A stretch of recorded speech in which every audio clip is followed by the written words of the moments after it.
Hello, everybody.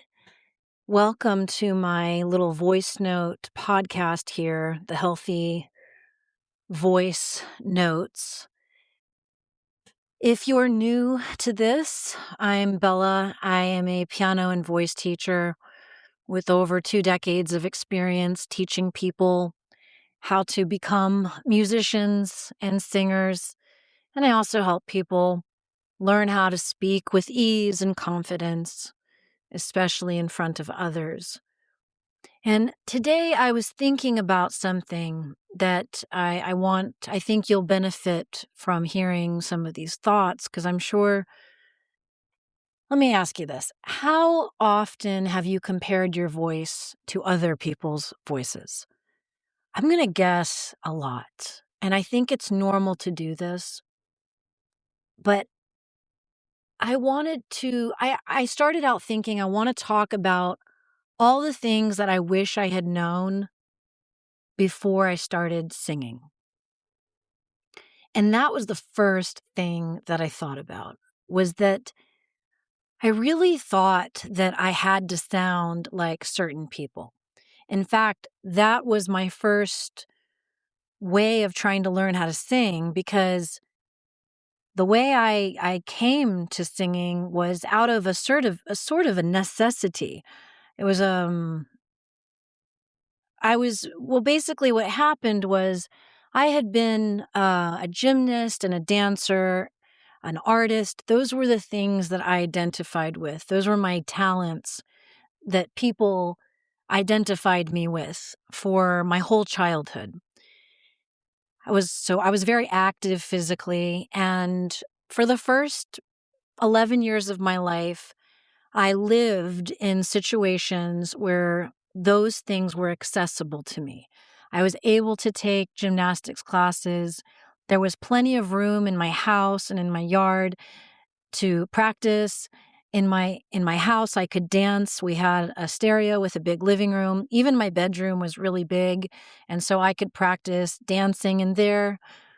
And I had lots of, I was never at a loss for art supplies.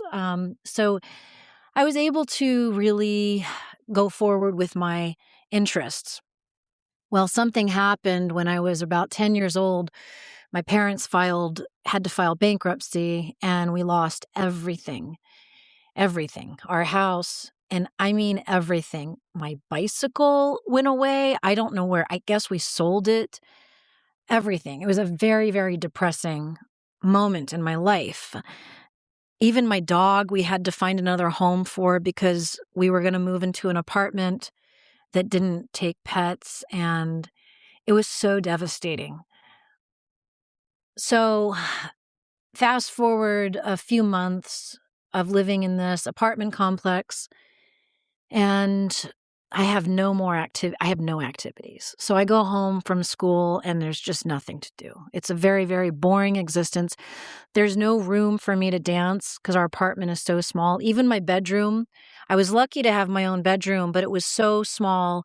All there was in there, from my memory, is a bed, a dresser, and on my dresser I had a stereo. I had a little stereo where I listened to music, and there was a closet, and that's it. There was no desk or anything like that. It was very, very small. And so it was the first time in my life I didn't have any kind of a physical outlet for my creativity. It was very hard. And a few months into moving there, my dad and I were walking around the neighborhood, and there were 3 girls standing. It was just like a Saturday, I guess, and they were just standing around and they were singing. They were harmonizing together. And I still remember being dumbstruck. Just, I was stuck in my position. I couldn't move. I was so focused on what they were doing. I remember the sound was impacting me. I had never been up close to people singing out in the open like that. Never. I had been to concerts in the park with my parents, and of course I listened to music all the time, all the time. I had a tape collection. I had a record collection, and I had a stereo in my room, like I said.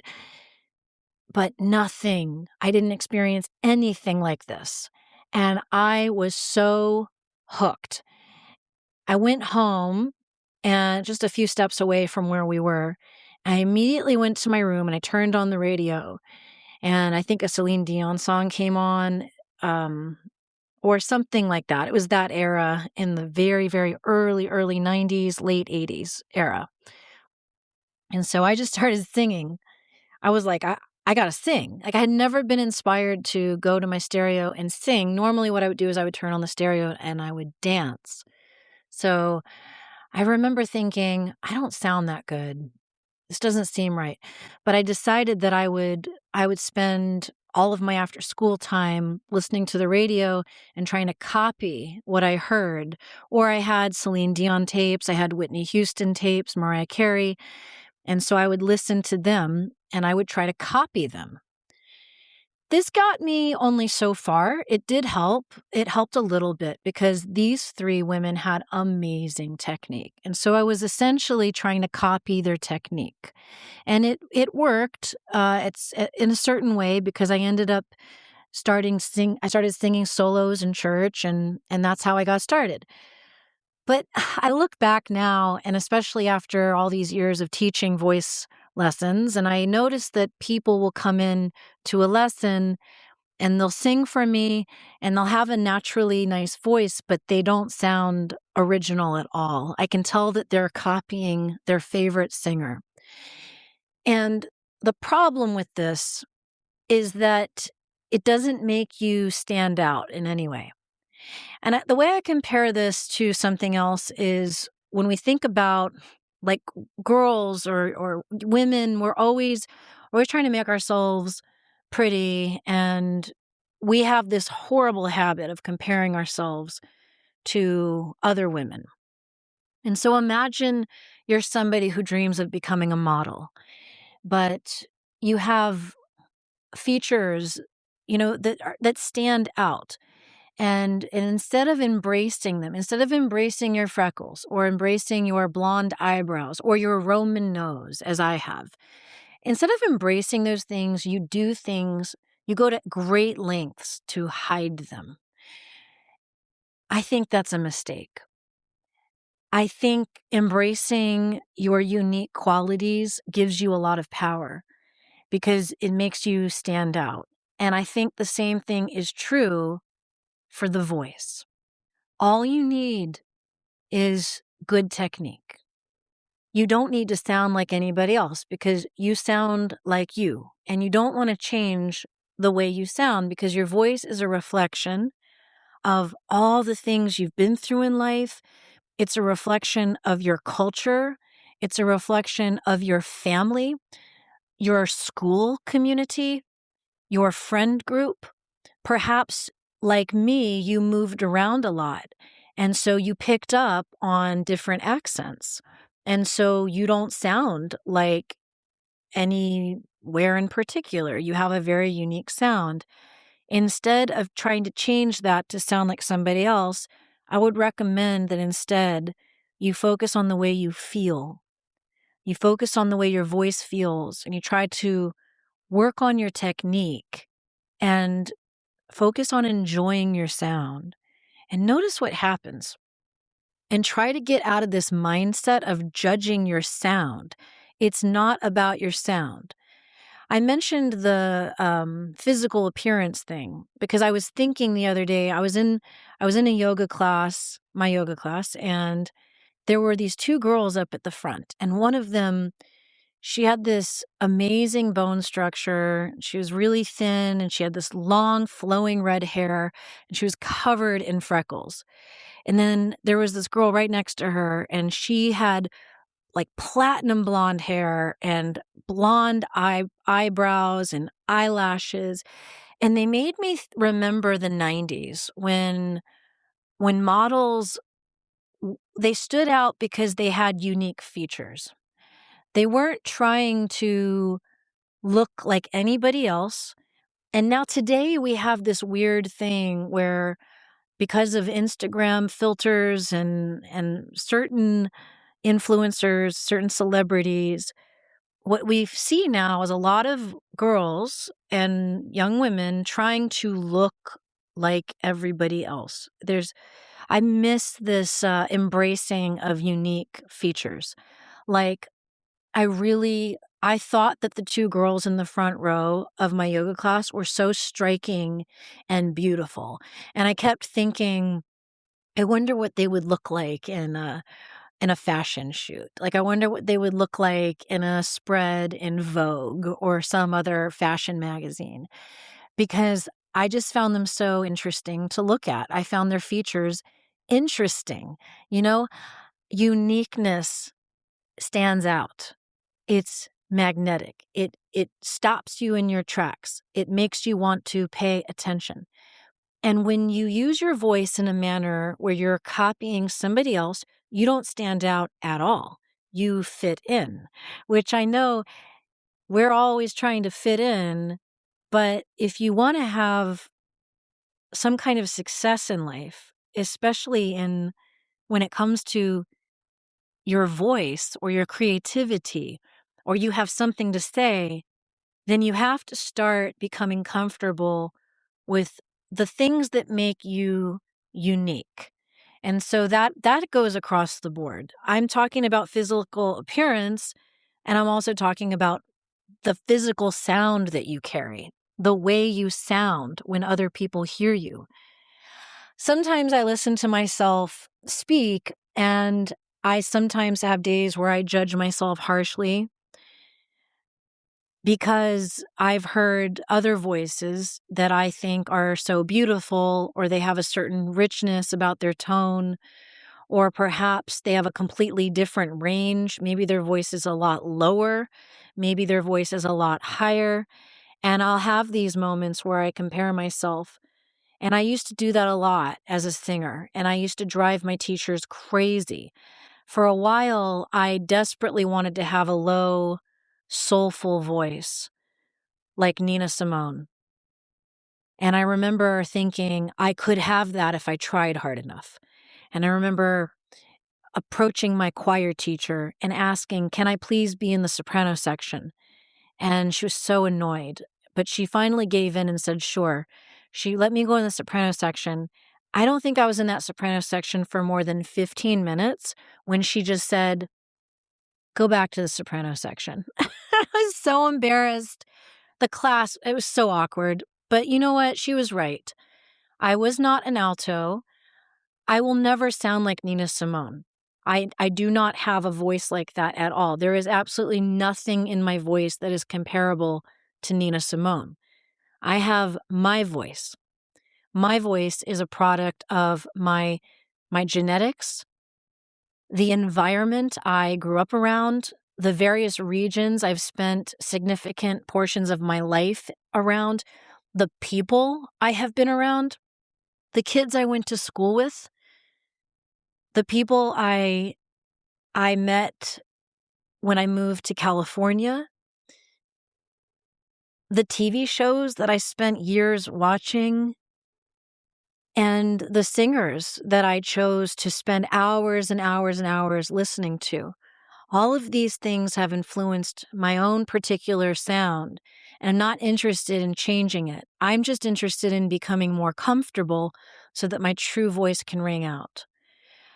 With that in mind, I'm actually being featured in a little documentary that is going to be filmed this Friday, and I was talking to the producer of it, and she was asking me if I would do a song. Of course, like, it makes sense because it's all about the voice and all this stuff that I'm doing in the healthy voice. And I suggested that I do a song that I wrote about 15 years ago called I Want a Voice. And I'll play some of it for you. I'll play it for you in just a minute. But before I do, I just want to share with you my experience with practicing it today. So I wrote this song 15 years ago when I left a very, very bad relationship. It was a relationship that took up about 6 years of my life.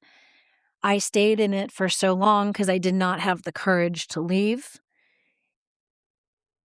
It was such a destructive period of my life that when I left, I was in such a state of shock that I lost my ability to perform, which was completely devastating.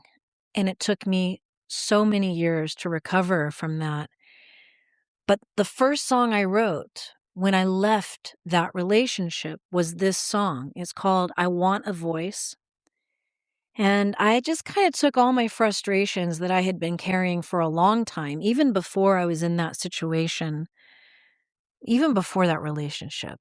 There were so many moments in my life where I felt like I wasn't allowed to be myself. And I was so sick of it. And by leaving that relationship, I was making a declaration to the universe. I was declaring my independence. I was saying enough of this nonsense, enough of this. I'm not going to put myself in this prison anymore where I'm not allowed to be myself. And so I thought, I'll do this song, but I'm going to have to practice it. And I don't know how it's going to go because I feel like over the years, every time I've tried to play it, I feel this tension in my voice. And so I just practiced it a few times and I made a deal with myself before I started singing. I said, we're not going to go into those old habits. You're going to pay attention to the way you feel and you're going to make sure you're singing with ease. You're not going to push. You're not going to strain. And so I sang it and it actually sounded good. I was really surprised. And so I'm going to do that one for the film. And I'll share with you a little bit of the recording. I won't play the whole thing because in a few chapters on Singing Through the Shadows, I will feature this song. So here it is. I recorded this song about probably 11 or 12 years ago. And it was a few years out of that relationship. I was still in my vocal recovery. So I think I still sound pretty good. So I'm not trying to be one of these people who's like, I don't sound good. I'm just saying I was in the thick of something. I was still writing songs. I was still recording. I just lost my nerve in front of an audience. And so I wasn't able to ever perform this song in front of an audience. So this will be the first time I do that. I think I'm going to sound better in the film because I've done a lot of work since then to work on the tension in my throat. And also, I'm not trying to sound like anybody else anymore. And so here you go. I'm going to play a little bit of the chorus so that you understand what the spirit of the song is about.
Just a little teaser.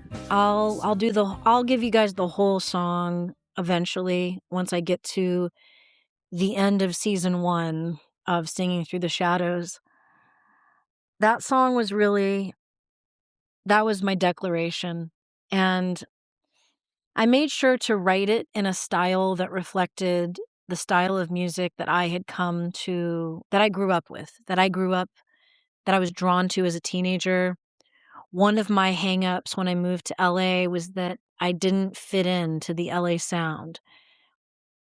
When I got to LA in the mid-2000s, the style of music was very down-tempo electronica, very chill, very vibey. There really wasn't. It's funny because by the time I actually started writing songs again, Mumford and Sons and the Lumineers and all these acoustic type bands started making waves, and I had lost my nerve at that point. I had lost my ability to perform. And I remember thinking, this is a big joke that the universe is playing on me. Because before that period of time, this sort of like bluesy, folky, intense acoustic sound was not a thing at all. It was not popular. And I had been doing that for years because that sound was very popular where I grew up in Northeast Florida. It was very popular. But I I no longer had the nerve to keep pursuing it when there was actually an opportunity for me to do something with it. And so that's the sound I'm the most comfortable writing songs in. And so I hope you enjoyed that, and I hope that this post gave you something to think about when it comes to your unique voice. What is your unique sound? What makes you feel good when you sing? It's about feeling good, because I promise you, if you feel good when you sing, no strain or tension in your throat, things are resonating in your face, you feel the vibrations in your chest, you feel it in your head, you feel good and energized after you sing, you sound good. And I don't want you to doubt yourself anymore. I don't want you comparing your sound to other people. If you're using good technique and you feel good, then you sound good. And you're sharing your unique sound with the world. And that's what we need right now. We need people to be unique. We need to hear unique sounds. It's inspiring. I don't want to hear the same singer over and over again.